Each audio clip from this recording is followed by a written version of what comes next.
Қожа Ахмет Яссауи есімі ислам әлемінің мәшһүр ойшыл қайраткер, аса көрнекті ақын.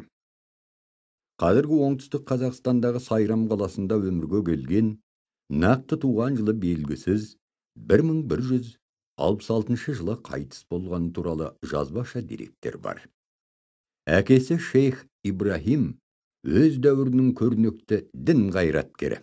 Анасының есімі Айша. Қазақтар оны Қарашаш ана атап кеткен. Алғашқы білім берген ұстазы Бахаулдин Испиджаби деген ғұлама болған. Қожа Ахмет жас кезінде Ұлы Жібек жолының бойындағы өркениет орталықтарының бірі ол кезде Яссы аталған қазіргі Түркістан қаласына келіп тұрады. Мұнда әйгілі Арыстан Баптан және Жүсіп Хамадани атты ғұламадан дәріс алады. Кейін Бұхара шаһарында есімдері әлемге танымал болған ұстаздардан бірнеше жыл сабақ алады. Яссы қаласына оралған соң, ислам ілімі мен мәдениетін, әдебиетін таратуға қыруар үлес қосады. Есімін әлемге әйгілеген Дивани Хикмат ақыл кітабы, Мират ұл Кулуб көңіл айнасы және Пақырнама атты шығармаларын осы Яссы қаласында жазған. Дивани Хикмат, яғни хикметтер жинағы қазақ тіліндегі ғылыми әдебиеттерде даналық кітабы немесе ақыл кітабы деп тәржімеленіп беріліп жүр.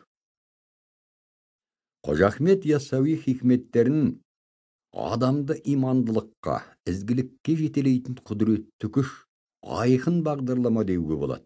Ақын хикметтері арқылы күллі адам баласын ізгі қасиеттерге, адамгершілікке үндейді. Орта азиялық түркі тілінің қыпшақ диалектісінде дүниеге келген Яссауи жырларының жергілікті халықтың рухани өмірінде маңызы зор.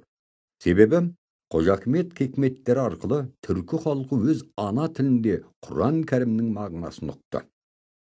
Яссауи хикметтері кең таралған соң, түркі халқы Құдайға құлшылықтың сыртқы формаларын емес, ішкі терең мазмұнына үңіліп, өз рухы мен нәпсісін танып, нәпсісімен күресіп, рухтарын өсіру арқылы Алла тағаланың сүйікті құлы нағыз кемел адам дәрежесіне көтерілу жолын тапты.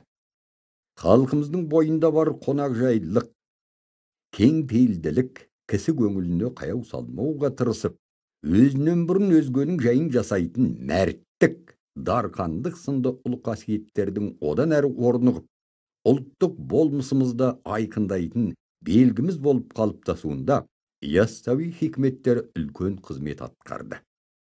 Даналық кітабына енген хикметтердің біразында ақын өз өмірінен хабар береді.